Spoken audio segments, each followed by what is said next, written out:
여러분께서는 지금 CBS 라디오 김현정의 뉴스쇼를 함께하고 계십니다.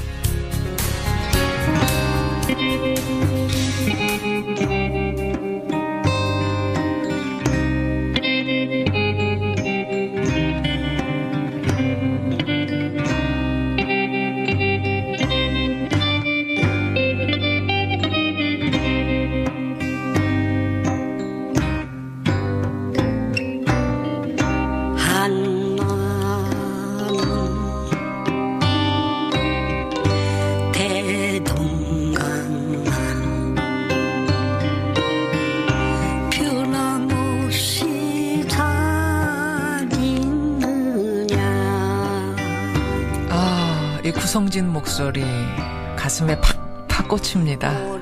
이 목소리의 주인공은요, 위안부 피해 할머니 길원옥 할머니세요. 길 할머니가 평소 즐겨 부르던 노래 15곡을 직접 부르고 녹음을 해서 길원옥의 평화라는 음반을 발표하신 겁니다. 지금 들으신 게 라디오 최초 공개입니다. 오늘 8월 15일 광복절 아침 화제 인터뷰. 오늘만은 위안부 피해자가 아닌 가수로 만납니다. 가수 길원옥 할머님 연결을 해보죠. 할머님 안녕하세요. 감사합니다. 가수로 소개를 해드릴 때 기분이 어떠셨어요? 좋기만 하죠. 좋기만 하세요. 그래요.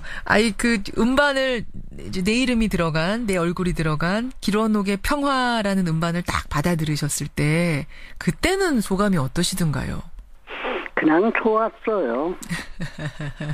그 나이 90살에 그런 음반 없다고 하니까 그냥 좋기만 해요. 내 나이 90살에 음반이 나왔으니.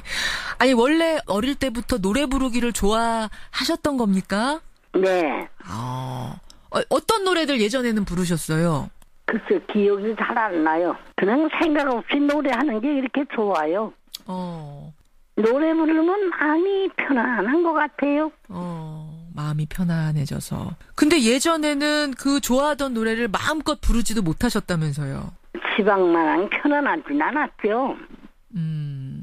그 노래 부르고 그러면은 왜 누가 뭐라고 해요? 집안 어른들은 별반 그렇게 환영하는 편이 못 됐죠. 지금처럼 자유롭게 부를 수 있는 때였으면은 가수 하셨을 것 같아요, 할머니? 꿈이지만 그렇게 마음대로 노래 부르고 그러지 못했죠, 옛날에는. 정말 가수가 그러니까 예전에 꿈이셨던 거군요.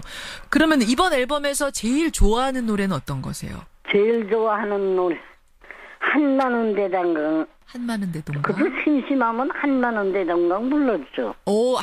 조금 전에 나왔던 그 노래. 그럼 할머님 여기서 잠깐만 한 소절 좀 청해서 들어도 될까요? 한 소절만. 예, 조금만 좀 불러주세요. 예. 한나는 대동강아 변함없이 잘 있느냐. 됐어요? 야. 할머니 그냥 불러주실 수 있으시겠어요? 하자마자 망설임 없이 그냥 목소리가 그리고 그냥 90 되신 분 같지 않게 목소리에 그냥 그 기교라고 그러죠. 간드러지게 노래를 잘 부르셨습니다. 할머니 건강하시고요. 오늘 인터뷰 편치 않으신데 이렇게 응해주셔서 고맙습니다. 네, 고맙습니다. 예. 할머니가 귀가 어두우세요. 그러신데 말씀하시기 편치 않으신데 소감 잠깐 말씀해 주셨습니다. 노래도 불러주시고. 이번 음반이 나올 수 있는데 결정적인 역할을 한 분을 이어서 만나보죠. 한국정신대문제대책협의회 윤미향 대표 연결이 되어 있습니다. 윤 대표님 나와 계세요. 네, 안녕하세요. 아니 어떻게 음반 제작을 해야겠다는 생각을 하셨어요? 어떻게? 사실은 이제 저희들은 평소에 할머니들이 우리는 아직 해방이 아니에요라는 이야기를 해왔기 때문에 광복절이 약간 기쁘기보다는 심정이 복잡하기도 하고 그래왔어요. 그렇죠. 네, 근데 이제 우리가 무엇을 그 여성들의 삶에 대해서 추모하고 또 잊지 않을 것인가 이런 고민을 계속 하게 됐어요. 예. 각자의 꿈이 있었다라는 이야기 계속 하고 있거든요. 그렇죠. 내가 만약에 가지 않았더라면 나도 혹시 정치가가 되어 있지 않을까 하는 우리 김복동 할머니도 있었고. 그러니까 그렇게 각자의 꿈이 있었는데 그 꿈이 일본군 위안부로 끌려가시면서 끊겼잖아요. 그렇죠. 빼앗겼죠. 타이에 의해서. 예. 그 꿈을 제대로 꿀 수도 없었고 오히려 기론옥 할머니 같은 경우도 노래를 워낙 잘하시고 하셨지만 끼를 드러내는 것이 마치 과거를 들키는 듯한 어떤 그런 피해의식이 있었기 때문에 가수가 되는 것이 할머니의 꿈이었다는 걸 이제 알게 된 거죠, 사실은. 그렇게 된 거군요. 네, 그래서 어떻게 하면 여성 기론옥, 사람 기론옥으로 살게 하는 거 그게 무엇일까? 예. 그게 바로 어린 시절 꿈을 이뤄드는 것이다 라는 생각을 하게 됐어요. 그래서 네. 소감을 정확하게 표현은 못 하셨어요. 그냥 한마디로 좋다고 하셨는데 꿈을 이룬 그 음반 받아들고 얼마나 좋아하시던가요? 건강이 좋아지셨어요. 당뇨도 있고 이 췌장이 안 좋으셔서 췌장 수치도 굉장히 떨어져 있었고 그러는데 예.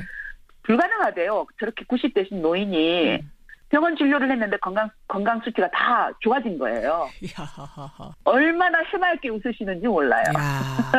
그 해맑게 웃으시는 모습을 한번 눈으로 직접 보고 싶은데 그냥 목소리만 네. 들어도 상상은 돼요. 네. 지금 보니까 아까 불러주신 한마는 대동강 있고 뭐 아리랑 뱃노래 바위처럼도 있네요. 이거 집회에서 네. 많이 부르는 노래. 네. 바위처럼 네. 이걸 부르세요 할머니가. 네네. 바위처럼 살아가 보자. 그 노래를 젊은 친구들 빠르게 못 부르시지만 예. 포기하지 않았던 할머니의 그 마음까지도 느껴지는 그런 노래인 것 같아요. 할머니가 부르는 바위처럼은. 이 음반 가지고 싶은 분들은 이게 판매는 못 하신다면서 저작권 문제 때문에 네, 판매는 못 그렇습니다. 하고 어떻게 해야지 받을 수 있습니까 음반을? 지금 그 한일합의를 무효화하고 한 분 한 분을 기억하기 위해서 그 정의기억재단이 정대협과 함께 20만 동행인을 모으고 있거든요. 그러니까 예. 피해자 22여만 명의 한 분 한 분 우리가 기억하자는 취지예요. 한 분과 손잡는 후원금은 5만 원인데 두 분과 손잡는 후원금 10만 원을 내시면 이걸 일종의 상으로 그렇게 저희가 보내드리기로 했습니다. 10만 원 이상 기부하시는 분들에게 네네네. 선물로 드리는 음반. 네. 그래요. 근데 윤미향 대표를 모셨으니까 제가 이 질문을 잠깐 드릴 수밖에 없는 것이 지난 주말에 일본 출장 다녀오셨다면서요? 네, 그래요. 근데 일본 공항에서 입국 수속을 한 후에 조사실로 불려가셨다. 이게 뉴스가 크게 나서 도대체 어떻게 된 영문인가 제가 궁금했어요. 그러게요. 저도 26년 동안 그 운동을 하면서 예. 사실은 이런 일이 몇 번 있긴 있었어요. 그러니까 지금과 같은 일은 아니지만 근데 지금처럼 조사실로 불려가서 예. 일본의 목적이 뭐였느냐, 어떻게 지낼 것이냐. 뭐랄까요? 굉장히 이제 그런 일을 왜 처음 겪게 되면 준비해 있다가 겪으면 그렇죠. 뭔가 그렇겠지라고 생각할 수 있을 텐데 예. 당황스러웠었어요, 사실은. 이유가 있어야 되잖아요. 조사실로 이 사람을 불렀을 때는 뭔가 범죄를 저지를 뭐 가능성이 있다든지 블랙리스트에 올랐다든지 뭐가 이유가 있어야 될 텐데 다짜고짜 불러서 당신 왜 왔느냐? 뭐 하고 지낼 거냐? 이걸 물으면서 왜 그렇다고 하던가요? 왜 묻는다고 하던가요? 더 놀라운 건 저를 조사한 그 조사관이 예. 본인이 누군지는 소개를 안 해요. 추측만 하는 거죠.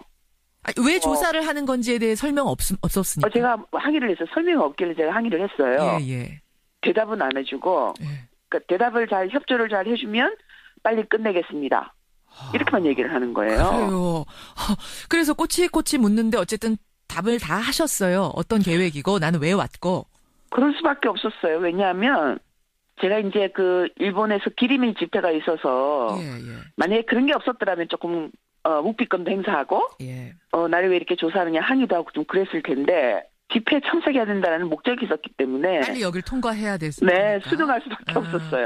나중에 나와서 그것도 저에게는 굉장히 모욕적이었고 몇 분 정도 수밖에 없었다라는. 몇 분 정도 계셨어요 거기에? 약 한 30분이었던 것 같아요. 30분을. 아니 근데 운동을 하루 이틀 하신 것도 아닌데 1, 2년 하신 것도 아닌데 그동안에는 일본 왔다 갔다 할 때 아무 문제가 없던 것이 왜 이번에만 그랬을까?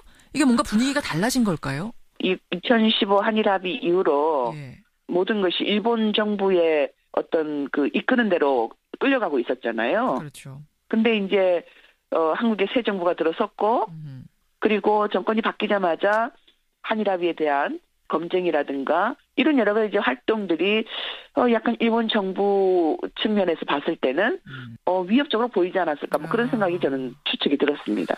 알겠습니다. 이번에는 30분 조사하고 어쨌든 나가라, 뭐 들어가라, 입국해라 했습니다만 이게 혹시라도 아예 들어오지 말아라, 뭐 입국 금지 이런 식으로까지 불거지진 않을까. 저는 그런 걱정도 좀 되네요. 뭐 일본 시민단체들이 하는 말씀이 앞으로가 문제다. 앞으로는 이제 못 들어오게 할 것이다. 그게 바로 이제 제 행동에도 위축을 만들어냈고 직접 말로 표현하진 않지만 예. 그런 조사하는 방식으로 미리 경고를 했구나. 네, 그런 생각이 들었죠. 근데 만약 정대협의 윤미향 대표를 못 들어오게 한다. 입국 금지 이런 조치가 내려지면 이건 외교 문제로까지 번질 수 있는 거라 저는 그렇게까지는 일본이 어리석게 행동하진 않을 거라고 좀 믿고 싶고요. 그래서는 안 될 것 같습니다. 저도 그러고 싶습니다. 네. 윤미향 대표님. 오늘 사실은 기런옥 할머님 좋은 소식으로 인터뷰를 시작을 했는데 그러게요. 하다 보니까 또 우울해졌어요. 그러게요. 우리가 마지막은 다시 좀 시작했는데 분위기 좀 바꿔가지고 우리 기런옥 할머님 노래 중에 한 곡을 좀 들으면서 마쳤으면 좋겠는데 어떤 곡 추천해 주시겠어요? 그냥 할머니 노래 좀 불러주실래요? 할머니 노래하고 싶으세요? 하면은 바로 목 밑에서 마치 노래 창고가 있는 듯이 터져 나오는 노래가 있어요. 어떤 노래입니까? 그 노래가 이제 어릴 때부터 불렀던 남원의 봄 사건 났네. 남원의 봄 사건. 봄 사건이 났네. 네네네. 그런 노래가 있군요. 네네. 예, 이번 앨범에 실려있는 기런옥 할머님의 목소리로 남원의 봄 사건 이 노래 들으면서 인사 나누죠. 윤미향 대표님 오늘 고맙습니다. 네, 고맙습니다. 예, 기런옥 할머니 그리고 윤미향 정대협 대표였습니다.